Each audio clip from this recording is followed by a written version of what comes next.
Sosok Tuti Rusdiono mampu mewakili komunitas sosialita Jakarta yang cantik, smart, modern, dan aktif berorganisasi.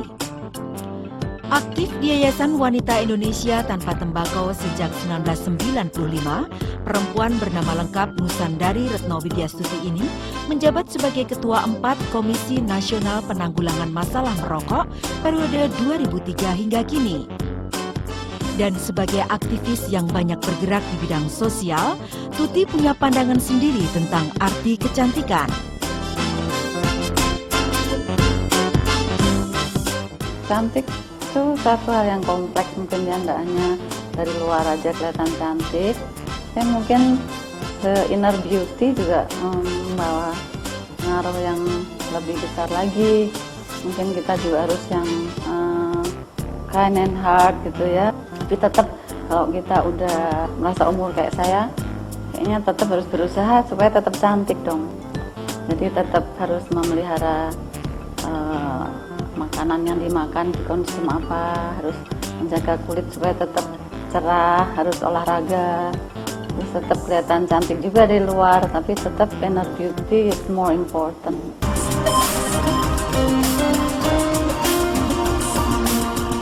Dengan aktivitasnya yang tinggi, Tuti sadar sosoknya mewakili image institusi tempat ia mengabdi. Untuk itu, Tuti yang mahir mempercantik diri senantiasa menjaga penampilannya tetap rapi, bersih, selalu up to date, namun tidak berlebihan. Dalam berdandan, Tuti selalu mengikuti moodnya.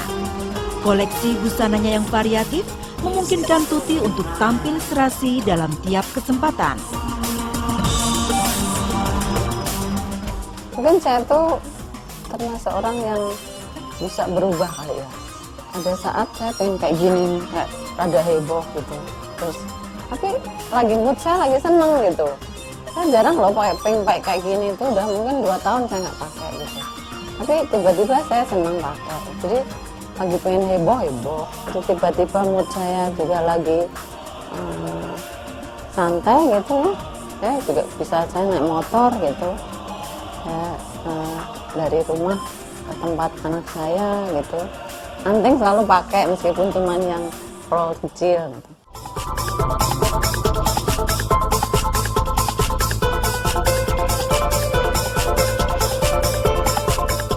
Ketertarikan Tuti pada dunia fashion modern tidak membuatnya lupa akar budaya. Sebagai perempuan Solo, Tuti yang berdarah ningrat ini sangat mengagumi kebaya.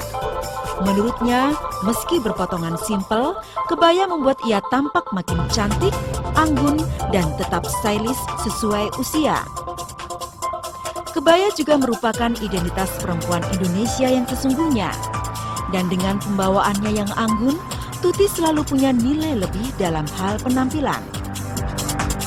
Itu terusan saya rasa saya berpakaian dari mulai kebaya, rok, celana, jeans, dan apapun yang saya pakai, mahalnya kayak apa semuanya paling cantik saya kalau pakai kebaya.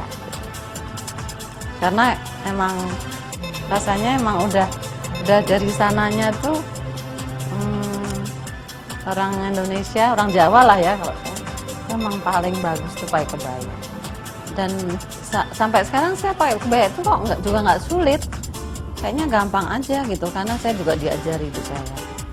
Nggak usah pakai resleting, kalau pakai resleting pun boleh, tapi saya pakai biasa juga gampang, konde juga sendiri.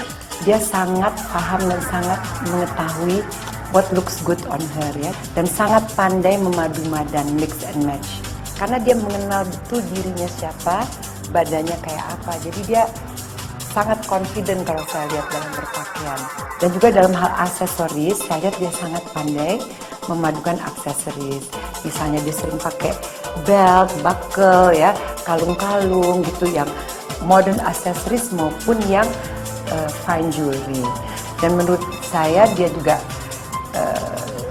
kelihatan selalu sangat energik ya di usianya yang seperti saya sekarang masih muda. Jadi tampil tetap awet muda dan sangat pandai merawat dirinya.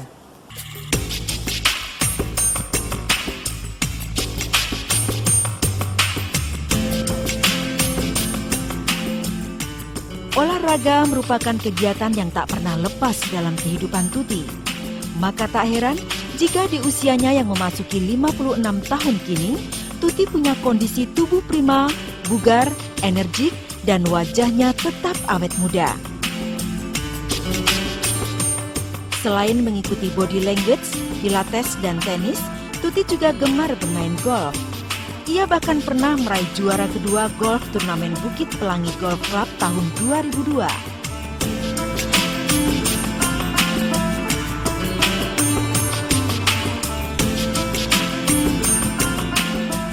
Aku sih banyak mengerti olahraga ya, ada senam, ada body language, ada pilates, tenis, golf. Kalau golf tuh rasanya lebih menahan diri sendiri gitu. Jadi kita dilatih untuk lebih sabar, lebih rileks, lebih mensyukuri gitu hidup gitu ya, karena di situ kita lihat betapa kita tuh kecil gitu, lihat apa namanya padang rumput yang indah luas, gunung-gunung itu rasanya tuh kita kayaknya sebetulnya kita nih nggak ada artinya gitu, tapi jadi kita berbuat yang terbaik lah selama kita bisa dikasih karunia Tuhan masih ada di dunia ini gitu aja. Terus mengajak masyarakat supaya hidup lebih sehat.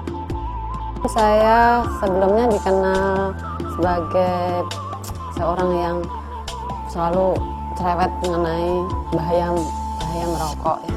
Dimanapun saya berada, kalau saya lihat ada teman atau anak muda yang kenal maupun nggak kenal, saya akan selalu tidak lelah-lelahnya, tidak bosan-bosannya, saya akan bilang, kamu tahu nggak sih, merokok tuh nggak ada yang melarang, itu hak asasi, boleh aja ngerokok. Cuman tahu nggak sih, merokok tuh nggak ada keuntungannya deh, ruginya yang banyak.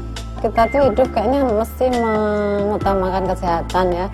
Jadi makan juga harus bagus, tidur cukup, olahraga tetap harus ada, rutin, harus happy lah, jangan terlalu terus ada masalah dibuat terus sedih ya. Pokoknya kita hidup ini dibuat sedemikian rupa supaya diisi dengan yang positif.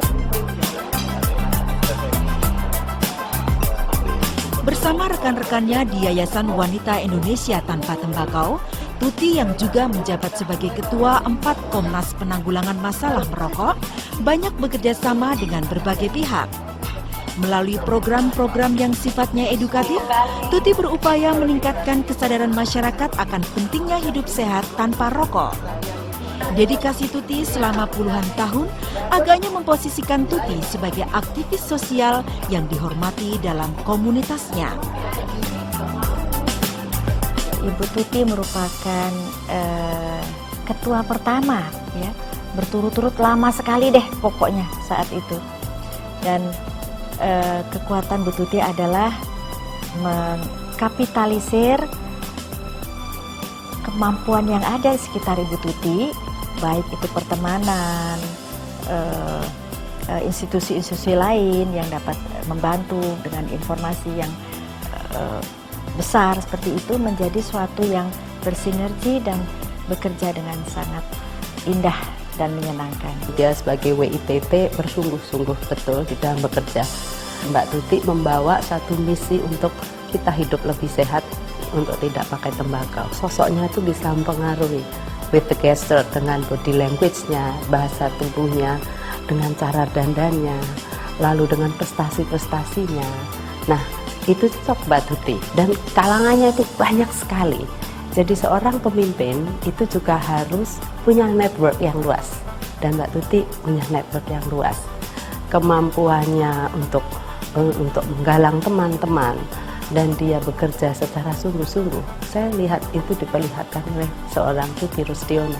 Kalau kita dalam suatu apapun, menurut saya bukan hanya suatu yayasan, organisasi, saya rasa dalam pemerintahan pun kita tuh nggak boleh merasa sebagai pemimpin merasa pinter gitu. Kita nih nggak ada artinya gitu. Masih banyak orang di sekeliling kita nih yang lebih pinter lagi dalam hal macam-macam. Jadi harus teamwork. Pokoknya tidak akan lelah-lelahnya nih WITT Wanita Indonesia Tanpa Tembakau ini terus akan mengingatkan ke masyarakat luas, terutama anak-anak mudanya.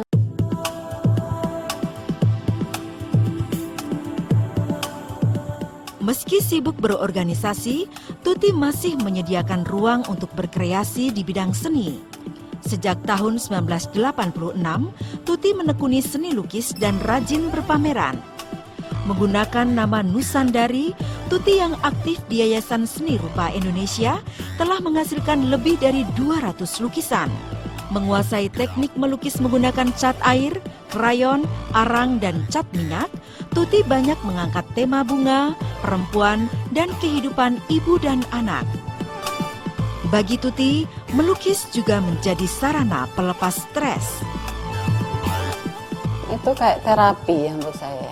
Mood saya itu gampang sekali berubah gitu. Tapi kalau saya melukis, kayaknya saya jadi happy terus gitu. Jadi terapi kayaknya untuk saya. Jadi kalau saya lagi suntuk, lagi apa ya gitu, mengenai satu hal gitu, terus saya duduk, saya siapin alat-alat melukis, saya melukis, I spend the whole day gitu di rumah, anak-anak telepon, kadang-kadang cucu datang gitu, terus happy aja gitu. Jadi rasanya hidup ini terisi dengan yang menyenangkan saya dan keluarga saya gitu.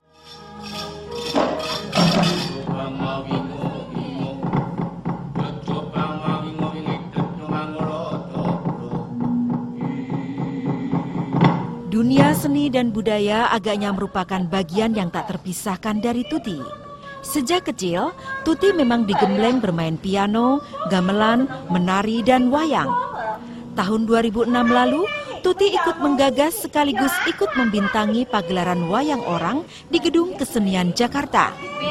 Selain itu, ia juga aktif di berbagai organisasi seni budaya, antara lain Wasta Prema, Ratna Busana, Mitra Wayang Orang Barata, dan Satya Budaya Indonesia.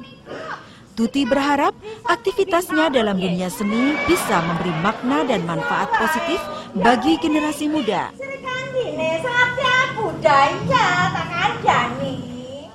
Tuti lived with my family from the time I was born until I was 3 years old, and then I saw her quite a bit throughout my childhood. And she is now, as I remember her then, a very beautiful, elegant Indonesian woman who is always fun to be with and just a happy, fun, energetic woman. Semua bidang yang ditanganinya itu ditanganinya secara serius. Bahkan dalam usia yang sudah tidak muda seperti kami ini sudah di atas kepala 60, beliau masih senang menari, berkolaborasi dengan Paguyuban Wayang Orang Barata, mengadakan pertunjukan wayang orang untuk mengangkat kebudayaan Jawa ini agar digemari lagi oleh masyarakat luas. Jadi di satu pementasan itu beliau menarik juga teman-temannya selebritis untuk ikut menari di atas panggung. Jadi sehingga wayang orang itu tidak hilang, tidak tenggelam, tapi dipopulerkan kembali dengan cerita yang disingkatkan tentu. Bahkan anak-anak kecil diberi peran juga, diikutsertakan cucu-cucu itu di dalam cerita itu agar mereka pun ikut menghayati dan akan selalu mengenang bahwa mereka pernah ikut dalam pementasan wayang orang. Itu juga idenya Ibu Tuti beserta adik-adiknya dan keluarganya. Dari kecil orang tua saya mengajarkan dan mengajak selalu untuk nonton wayang. Cerita-ceritanya juga banyak memberikan petua, nasihat gitu. Jadi sayang gitu kok saya lihat justru orang asing yang interest untuk belajar gamelan, belajar lakon wayang ini apa, para Ramayana itu kok peminatnya justru banyak justru orang asing gitu. Jadi saya mempromosikan budaya yang saya pelajari. Lahir 21 Agustus 1951 dengan nama Nusandari Retno Widyastuti, Tuti dibesarkan di Salatiga, Jawa Tengah. Ibunya bernama Siti Ainun dan ayahnya Mr. Soekarjo adalah seorang advokat ternama di Salatiga yang mendidiknya dengan disiplin keras. Tuti menyelesaikan pendidikan di LPK Tarakanita, kemudian melanjutkan ke Washington Business School di Amerika Serikat.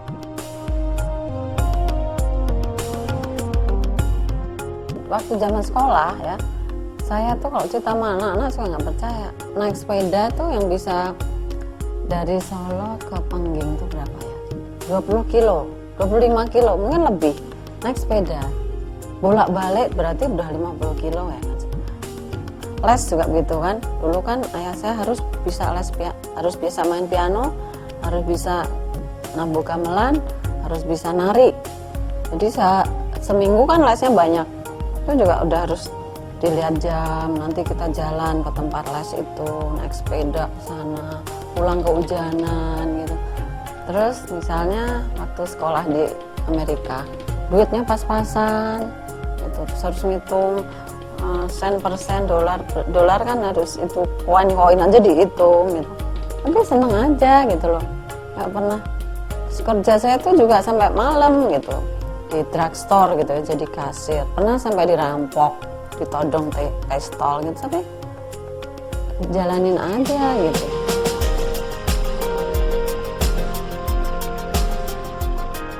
Kembali dari Amerika Serikat pada tahun 1974, Tuti bekerja di PT El Nusa dan Amosias Indonesia Incorporation. Tahun 1977, Tuti menikah dengan Anangga Wardana Rusdiono. Selama 2 tahun berikutnya, Tuti mengikuti suaminya ke Sorowako, Sulawesi Selatan dan sempat berbisnis boneka dan makrame. Pindah ke Jakarta, Tuti memperoleh peluang mengembangkan potensinya sebagai organisator. Dan untuk bisa mencapai posisinya sekarang, Tuti telah melewati jalan panjang dan kerja keras tanpa henti. Semua itu bisa dilakukan kalau kita mau, tetapi juga nggak usah ngoyo ya. Jadi kayaknya hidup ini dijalanin aja deh gitu. Maksudnya diikutin aja air mengalir tuh gimana gitu. Tapi tentunya dengan usaha, dengan doa, dengan kemauan yang bulat, yang kuat gitu. Jangan lupa juga kita jaga kesehatan dan keseimbangan hidup aja. Pribadi Tuti yang tenang tapi tegas membuatnya dihormati di komunitas maupun keluarganya. Sebagai ibu dari Ratna Rusinta Rusdiono dan Cynthia Rusanti Rusdiono, Tuti juga menerapkan gaya hidup sehat pada keluarganya.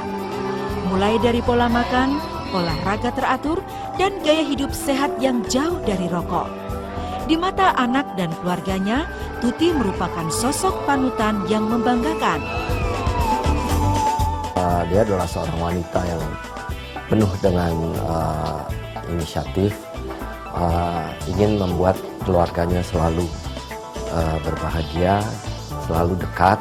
Jadi hubungan antar kita dan dengan anak-anak juga selalu dekat.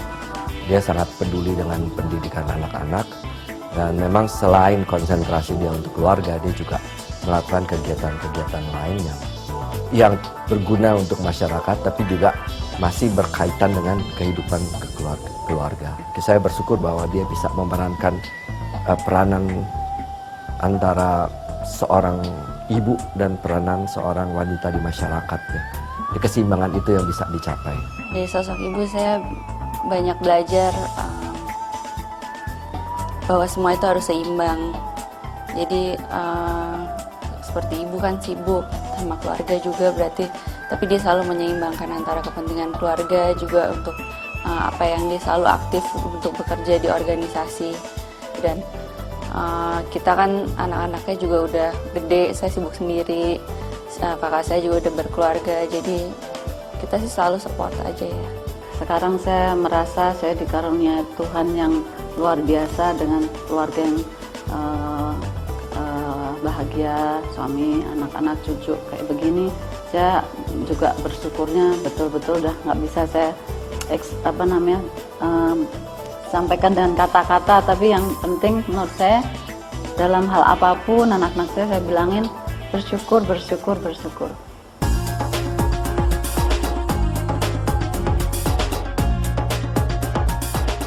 Usia boleh kepala 5, tapi semangat yang Tuti miliki layak diacungi jempol.